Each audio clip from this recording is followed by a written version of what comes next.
오늘 저녁 우리에게 주신 하나님의 말씀은 누가복음 10장 38절에서 42절 말씀입니다.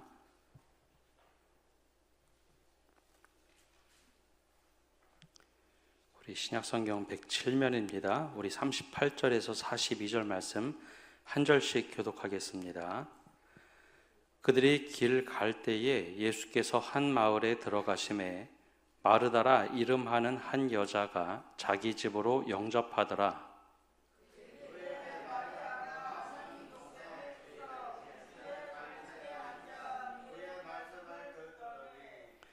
마르다는 준비하는 일이 많아 마음이 분주한지라 예수께 나아가 이르되 주여 내 동생이 나 혼자 일하게 두는 것을 생각하지 아니하시나이까. 그를 명하사 나를 도와주라 하소서.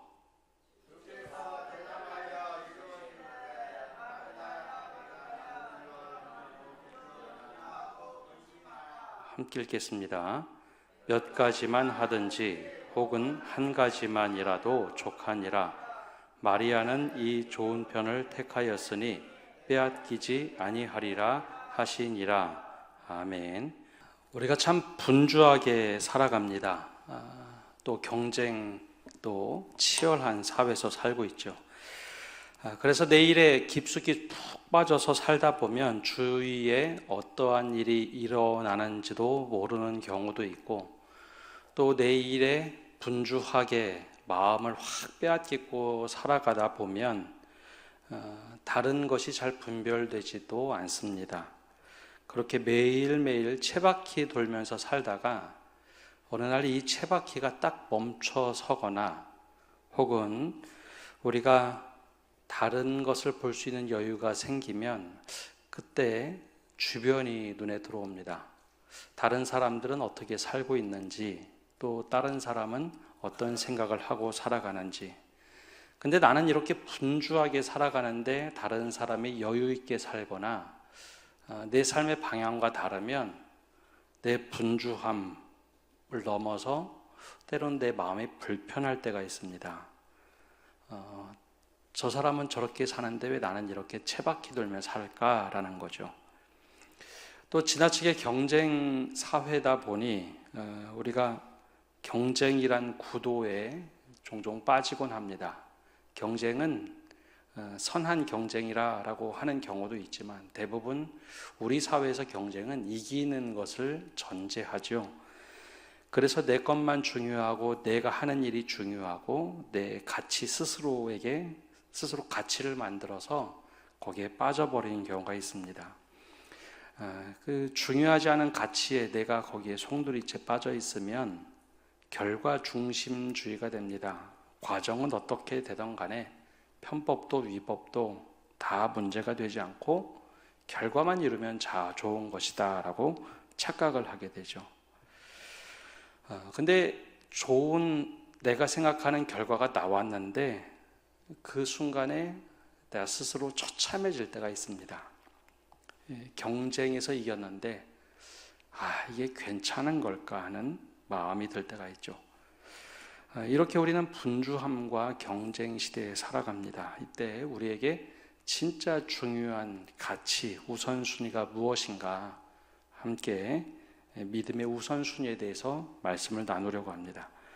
오늘 본문 누가복음 10장 38절에서 42절에는 예수님께서 마르다와 마리아 집에 초대되어서 방문할 때 일어난 이야기를 다루고 있습니다. 그래서 이 말씀을 통해서 우리의 우선순위를 한번 점검해 보고자 합니다. 우선 성경에 대한 이해가 좀 필요한데요.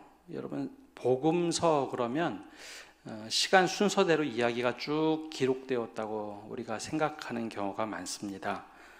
그런데 4개의 복음서를 읽다 보면 어떤 내용은 굉장히 앞에 나오는 게 있고 똑같은 사건인데 어떤 내용은 뒤에 나오는 것도 있습니다.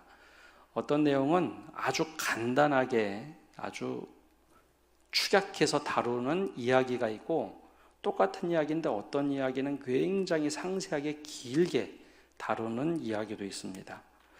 그러면 이 복음서를 기록한 사람들이 기억력이 나빠서 순서를 바꾸거나 혹은 이야기를 잘못 적었거나 하는 것이다 라고 생각하는 경우가 있는데요. 그렇지 않고요. 복음서를 기록했던 사람들은 현대로 얘기하면 아주 뛰어난 신학자들과 같았습니다.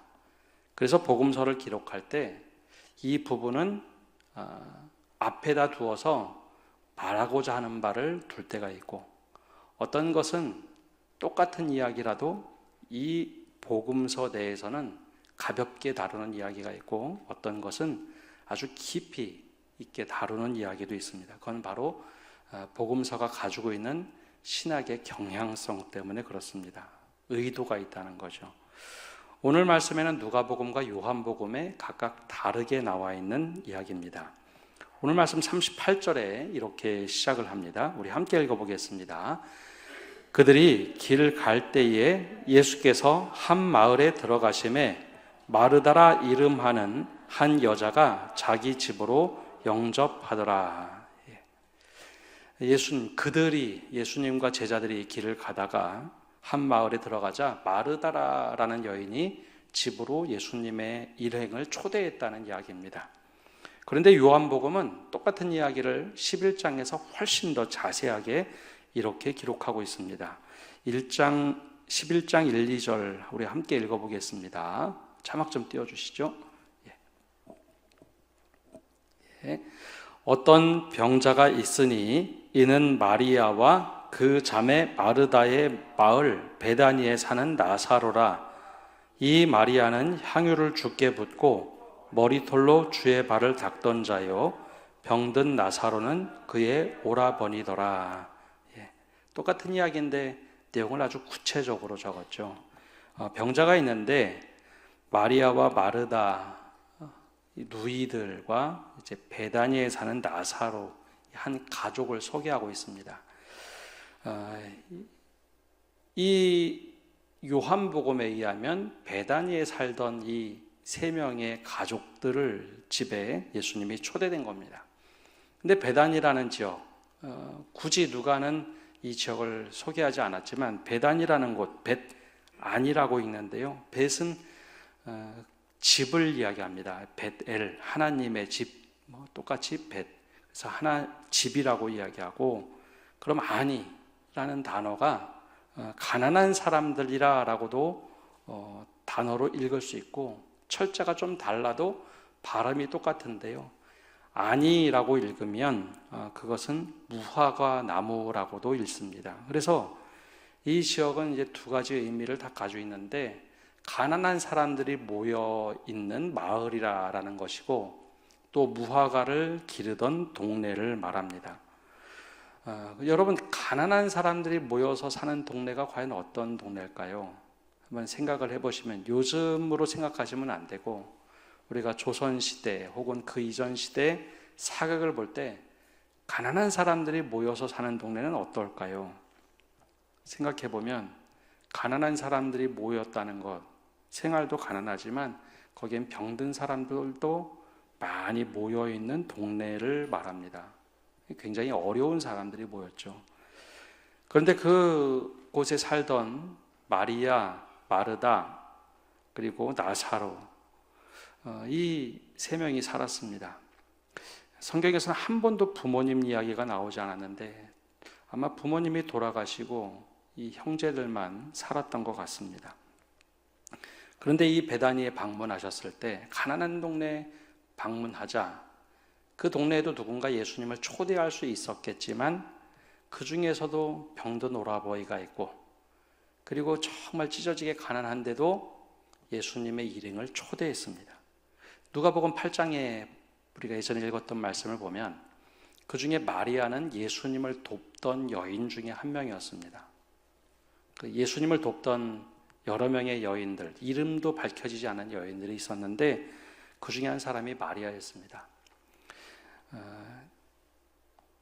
우리가 헌신한다라고 할 때 물질이 많아야, 시간이 많아야 우리는 봉사하고 헌신한다라고 생각합니다. 그런데 성경에도 자주 나오는 것처럼 헌신은 마음에서 시작하지, 돈이 많거나 여유가 있어서 헌신하는 경우도 있지만 대부분은 그건 마음에서 출발하는 겁니다.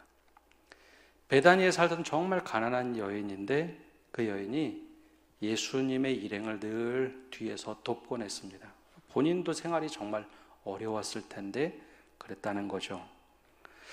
그 여인의 집에 아무튼 예수님이 초대가 되었습니다. 그래서 예수님을 초대하고 보니 그 집의 호스트, 즉 집의 주인장 역할을 하는 것은 마르다였습니다. 마르다가 마음이 굉장히 분주했죠. 예수님이 한 분이지만 그와 함께한 12제자, 그러면 집에 최소한 13명이 초대된 겁니다. 13명을 초대해서 뭐 이야기를 나눠도 잠깐 뭐 먹을 것 준비해도 분주할 텐데 아마 마르다는 생각이 좀 달랐던 것 같습니다.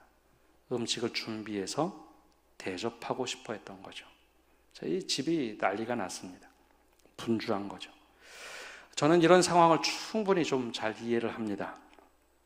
요즘은 신방 문화가 좀 달라졌지만요, 처음에 목회하던 20년 전으로 거슬러 올라가 보면 어떤 집이든 신방 간다고 하면 저는 대부분 교구 담당제를 하는 목회를 했습니다. 즉 교구 부목사가 늘 신방을 했죠. 그럼 신방 간다고 하면 그 집이 난리가 납니다. 물론 요즘에도 난리가 나죠. 청소를 하는데 대청소를 합니다. 그래서 요즘에도 어떤 집 가보면 신방 봤는데 되게 피곤해합니다. 왜 그런가 보면 그 전날까지 밤 12시, 1시까지 청소하는 집들이 참 많습니다. 이 상상이 갑니다. 근데 뭐 이게 예고돼서 간 것이 아니라 베다니에 방문하셨을 때, 마을에 들어가셨을 때 이 마르다와 마리아가 예수님의 일행을 초대한 거죠. 그러니 얼마나 분주할까요? 우리 문화와 유대인 문화는 참 비슷합니다. 우리 문화도 숟가락 얹어서 객들을 밥 먹이는 문화가 있죠. 그것처럼 유대인 문화는 객을 초대하는 환대 문화가 있습니다. 그래서 외지 객을 초대할 때는 좀 귀한 손님이 온다. 그럼 집에 하인들은 물을 떠놓고 발 닦을 준비를 하고 흙바닥에서 남학신 같은 걸 신고 다니기 때문에 귀한 손님이 오면 집에 제일 어린 여자 하인은 손님의 발을 씻겨줍니다. 그리고 수건을 준비하죠. 그것부터 시작해서 해야 될 일이 무지하게 많습니다. 마르다가 신경 써야 할 것 굉장히 분주해졌습니다. 그래서 집안일을 준비하는데 온통 힘을 쓰죠. 신방할 때도 이와 참 비슷합니다. 근데 누가는 여기서 두 가지 모습을 보게 됩니다. 바로 39절과 40절에 나오는 두 사람의 다른 모습이죠. 우리 함께 읽어보겠습니다. 39절, 40절입니다. 그에게 마리아라 하는 동생이 있어 주의 발치에 앉아 그의 말씀을 듣더니 마르다는 준비하는 일이 많아 마음이 분주한지라 예수께 나아가 이르되 주여 내 동생이 나 혼자 일하게 두는 것을 생각하지 아니하시나이까 그를 명하사 나를 도와주라 하소서. 두 명의 대조적인 모습이 눈에 들어옵니다. 우리가 잘 알고 있는 것처럼 마리아의 모습은 주님의 발치 끝에 앉아서 그의 말씀을 듣기 시작합니다. 이 말씀을 들었다라는 게, 발끝에서 말씀을 들었다라는 게 그냥 한번 잠깐 듣고 말았다는 게 아니라 이 헬라어는 다양한 시간의 표현이 되는데 계속해서 예수님이 말씀하실 때 계속해서 쉬지 않고 떠나지 않고 들었다라는 표현입니다. 근데 이것을 집중해서 들었다는 거죠. 오랫동안 그 발치 아래서 예수님이 뭐 말씀하시면 집중해서 들었다라는 겁니다. 근데 이와 달리 눈에 들어온 것은 마르다입니다. 마르다는 분주했습니다. 뭐라고 표현했냐면 일이 많아 분주했다라는 거죠. 이 분주하다는 말은 다른 곳으로 주의가 산만해졌다, 마음을 빼앗겼다라는 겁니다. 계속해서 분주한 마음이 마리아는 말씀을 듣는데 굉장히 집중해서 들었고 지금 마르다는 여러 일을 한다고 해서 마음이 계속해서 산만해져 있는 지금 상황이었습니다. 마르다 입장도 충분히 이해갑니다. 음식도 준비해야 되고 손님 맞을 준비해야 되고 일이 많아서 분주해졌죠. 일이 손에 근데 잘 잡히지 않습니다. 할 일이 많았기 때문이죠. 아까 말씀드린 대로 저는 이런 분위기가 좀 익숙합니다. 지금은 좀 달라졌지만 신방을 가면 요즘에는 이제 식당으로 가는 경우가 많은데 예전에는 집에서 음식을 준비하는 가정이 많았습니다. 다들 여기 계신 분들 중에는 대부분 해보셨죠? 끄떡끄떡 하시는 분이 많은데요. 여러분, 음식 준비하고 신방 받으면 어떤 상황이 벌어지는지 저는 신방을 다니는 사람이기 때문에 눈에 들어옵니다. 보통 여름에는 좀 덜한데 겨울에 신방을 가면 가스불 위에 가스를 약하게 켜놓고 대부분 국을 계속 달입니다. 그렇죠? 그래서 음식 차가워지면 안 되니까. 그리고 불고기 준비한다. 그럼 그 약불로 해놓고 계속해서 데펴 놓습니다. 그러면 신방 가서 제가 말씀을 전할 때 어떤 상황이 벌어지느냐? 시간이 좀 오래되면은 안절부절 못하는 신방 받는 분이 있습니다. 신방이 좀 길어지면, 말씀 전하는 게 길어지거나 대화가 길어지면 막 어쩔 줄 몰라 하시죠. 그때 미리 구역장 권찰들 교육할 때 그런 이야기를 합니다. 혹시 그런 집이 있으면 가서 미리 도와주시라고. 이게 어떻게 도와주는 거냐면 그건 구역장과 구역원들 사이가 아주 관계가 깊어야 됩니다. 그러면 되게 센스 있는 구역장 권찰들은 예배 잘 드리라고 저 주방에 들어가서 불을 꺼주던지 불을 조절해 주던지 알아서 다 해줍니다. 근데 그것도 관계가 있어야지 그렇게 하는 거지, 무슨 음식 준비하고 다 알고 있어야지 하는 거지, 오랜만에 간 집은 그렇게 못하겠죠. 근데 제가 예전에 섬기던 교회에서는 대부분 구역장들이 그 역할을 해줬습니다. 그래서 이 사람은 온전히 신방받는데 집중하도록 환경을 이렇게 만들어줍니다. 마리아가 지금 어떤 상황이었는지 눈에 선하게 들어옵니다. 예수님을 집에 초대해놓고 음식 준비한다고 너무나 분주한 거죠. 근데 또 다른 경우도 있습니다. 요즘은 좀 달라졌는데요. 예전에 신방을 가면 아이들을 키우는 집들이 있으면 보통 오후에 그 집을 가면 어린이집 마치고 아이들이 집에 와 있습니다. 또 아기를 키우는 집들도 있죠. 그러면 아기 키우는 집이 신방 받으면 어떠한 일이 벌어지는가 상상이 가시죠. 이상하게도 목사가 집에 신방을 가면 신방 받는 분들이 마음이 편할까요? 아니면 긴장할까요? 긴장하시죠? 그러면 아이들이 긴장할까요? 안 할까요? 아이들은 기가 막히게 합니다. 지금 이상한 사람이 앞에 앉아서 말을 하고 있고 엄마는 되게 긴장을 하고 있고 안절부절 못하고, 그러면 아이들이 어떤 행동을 벌일까요? 엄마에서 떨어지지 않습니다. 지금 분위기가 이상하거든요. 그럼 엄마한테 계속 찡얼찡얼대고 뭐 얘기하고 뭐 보채기 시작합니다. 아기들도 그럽니다. 아기들도 뭐 얘기하면 뭐 정신이 하나도 없죠. 그러면 그때 또 마찬가지입니다. 그러면 그 엄마는 신방을 그날 받는지 안 받는지 하나도 모르겠고 아이는 찡찡대죠. 그래서 그날 신방이 제대로 잘 되지 않습니다. 그래서 구역장과 권찰들이 가면 잘하는 분들은 아이들을 데리고 잠깐 신방 받으라고 방에 들어가서 아이들과 놀아주거나 봐줍니다. 그것도 관계가 좀 잘 이루어지는 구역장들이 가능한 거지, 오랜만에 갔는데 아이 데리고 방에 들어간다. 그럼 아이가 어떻게 할까요? 난리가 납니다. 집 밖에 분위기 이상하지, 오랜만에 온 아주머니가 자기 방에 들어가서 문 닫아버리지. 그 관계가 좋으면 그렇게 아이들 데리고 놀아주면 그때 말씀을 전할 때 그때 신방이 잘 이루어집니다. 신방을 가는 이유는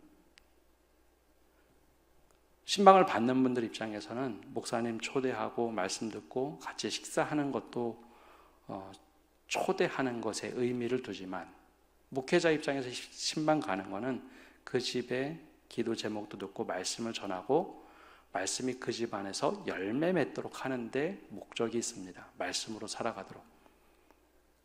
예수님이 그 집에 초대되었을 때 어떤 목적으로 가셨을까요? 이 집에 대해서 너무나 잘 알고 있는 집입니다. 마리아도 잘 알고 있고 마르다도 잘 알고 있고 나사로가 병들어서 죽었을 때 예수님이 눈물을 흘릴 만큼 너무나 잘 아는 가정입니다. 그냥 식사하러 가시는 게 중요했을까요? 아닙니다. 가서 유달리 베다니에서 그 집에 들어가서 이야기를 나누고 그 집 식구들과 함께 말씀을 나누는데 중요한 가치를 두셨겠죠. 그런데 마르다는 좀 달랐습니다. 집 주인의 입장에서 보니까 손님을 초대하고 나서 이 많은 분들 식사를 준비하려니 걱정이 됩니다. 그래서 마음이 되게 분주했죠. 그래서 마음이 분주한 마음에서 막 일을 하다, 여러 가지 일을 하다가 마리아가 눈에 확 들어왔습니다. 이제 분주함이 변이가 됐습니다. 좀씩 막 감정이 올라오죠. 그래서 얘기합니다. 주여, 내 동생이 나 혼자 일하게 두지 마십시오. 지금 말씀 들을 때입니까? 여기 와서 도와줄 때지. 이야기는 마리아 들으라고 하는 이야기도 있지만 이 이야기 속에 여러 가지 역동이 일어납니다.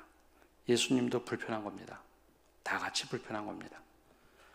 초대했는데 오히려 초대한 그 상황이 불편한 상황을 만들었습니다.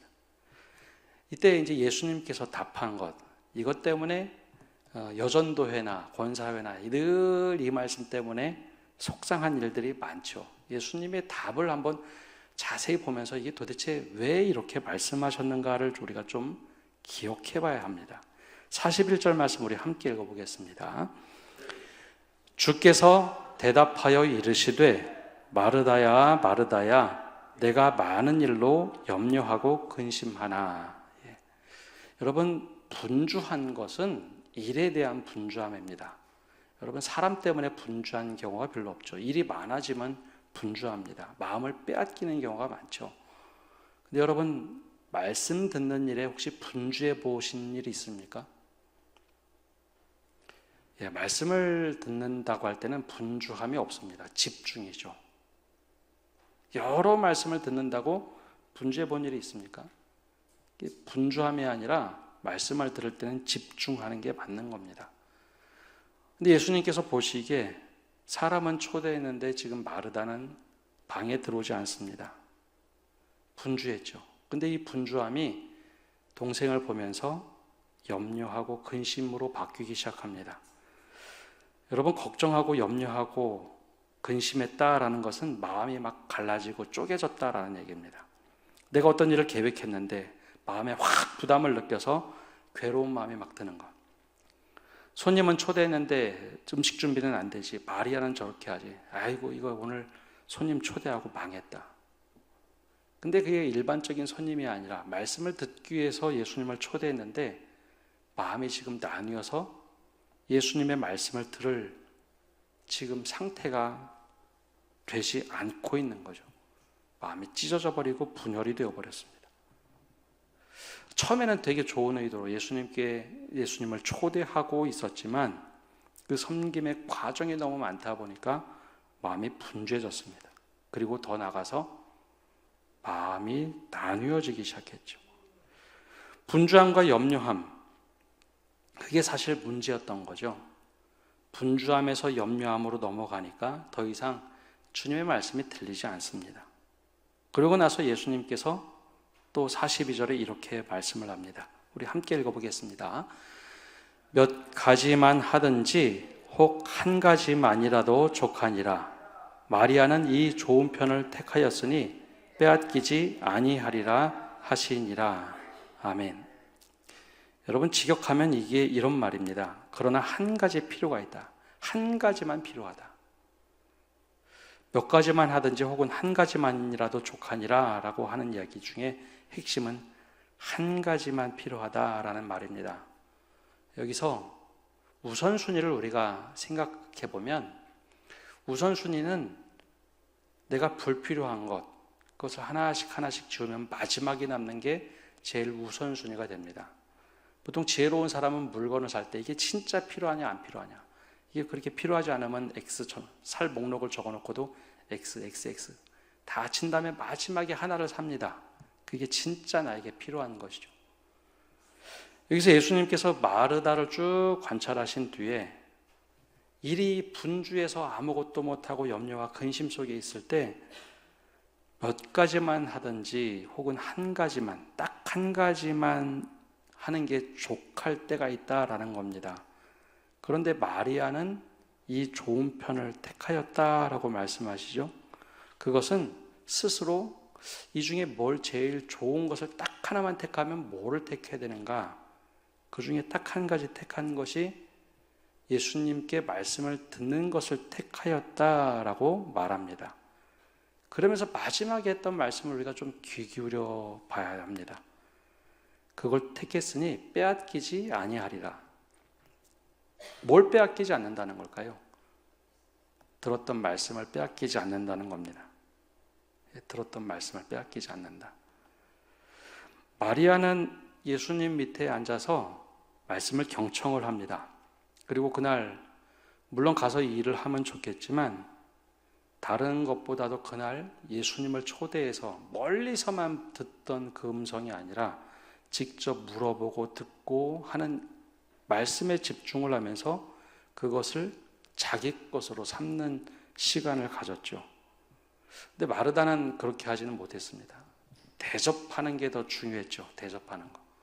그래서 대접하기 위해서 분주한 마음속에서 근심하고 걱정하다 보니 정작 내가 대접하는 것, 그것도 제대로 되지 않았고, 또 하나는 말씀을 듣지 못했기 때문에 그 시간 그 자리에서 들어야 될 말씀을 자기 것으로 삼지 못합니다.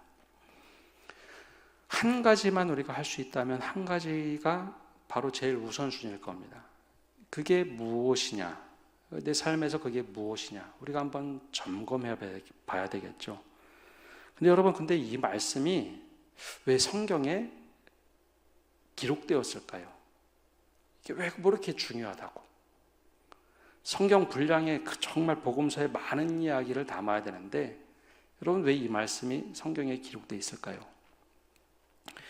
자주 말씀드리지만 복음서는요, 예수님 계실 때 기록된 말씀이 아닙니다.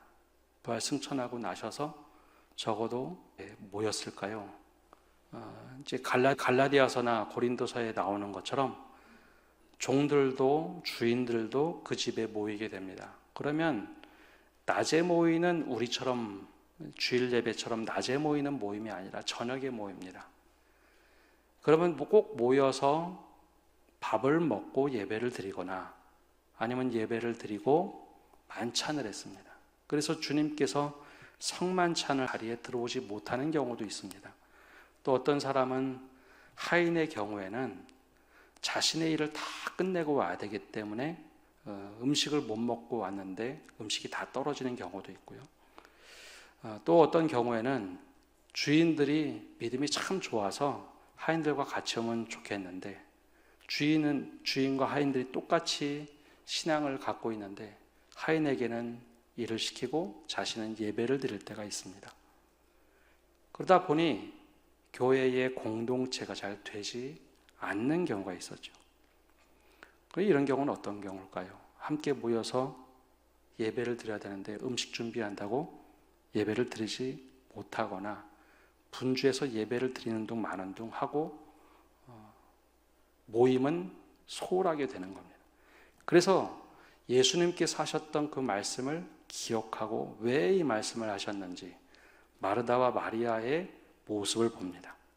그러고 보면 우리와 크게 다르지가 않습니다. 교회가 딱 한 가지만 할 수 있다면 뭘 해야 될까요? 예배겠죠. 한 가지만이라도 족하니라. 그러면 교회는 계속해서 예배 공동체가 됩니다. 근데 분주하게 여러 가지 일을 현대교회는 초대교회보다 훨씬 더 많은 일을 합니다. 근데 우리가 가장 우선이 뭘까? 가장 우선이 뭘까? 한 가지만이라도 족하다고 할 때 우리는 그 우선순위를 다시 한번 정립할 수가 있습니다. 우리가 왜 모이는가? 우리가 왜 이렇게 예배하는가? 다른 부수적인 것들이 있는데 이걸 이제 늘 말씀하다 보면 예배가 우선이지 예배만 우선이라고 얘기하지 않습니다. 여기서는 우리가 분주하게 그리고 마음을 빼앗기고 염려와 근심이 되는 그런 일들이 진짜 그게 예배라면 되겠죠. 그런데 그것이 아니라 다른 일이라면 우리가 한번 곱씹어 봐야 합니다. 무엇이 우리의 가장 우선이 되는가? 그래서 우리나라 교회, 특별히 우리나라에 있는 교회들이 보통 예배를 드리고 한인교회들이든지 점심을 먹습니다. 대개 외국에 있는 교회들은 점심을 안 먹는 교회들이 많습니다. 당장 뭐 점심을 먹자 안 먹자가 아니라 왜 그럴까 생각해요. 왜 그럴까?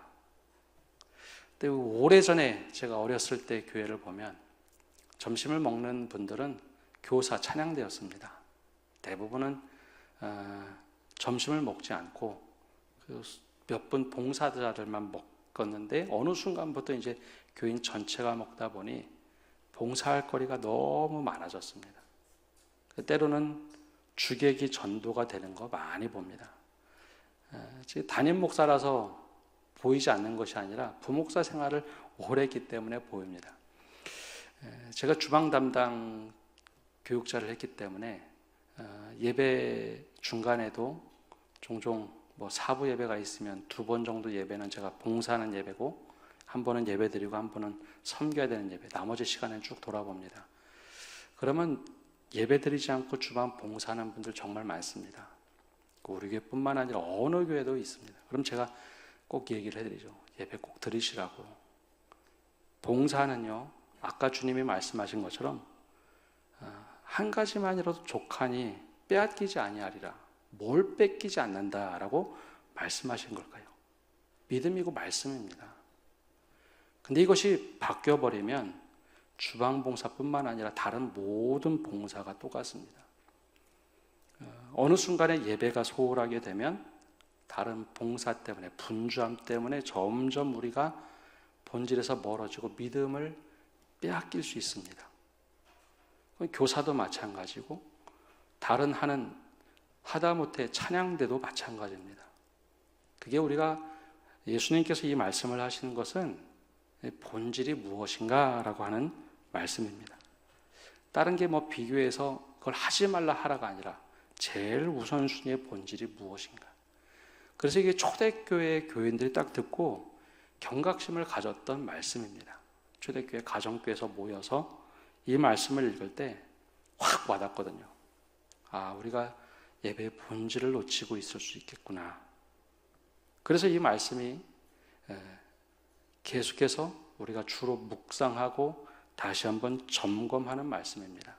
우리의 믿음의 우선순위가 무엇인가? 바로 예배고 말씀입니다. 그것을 빼앗기는 순간 우리의 다른 것들은 서서히 무너지게 되어 있습니다. 그래서 우리가 말씀 듣는 것, 또 예배에 집중할 때 우리의 본질이 무너질 수 있지 않을 수 있습니다.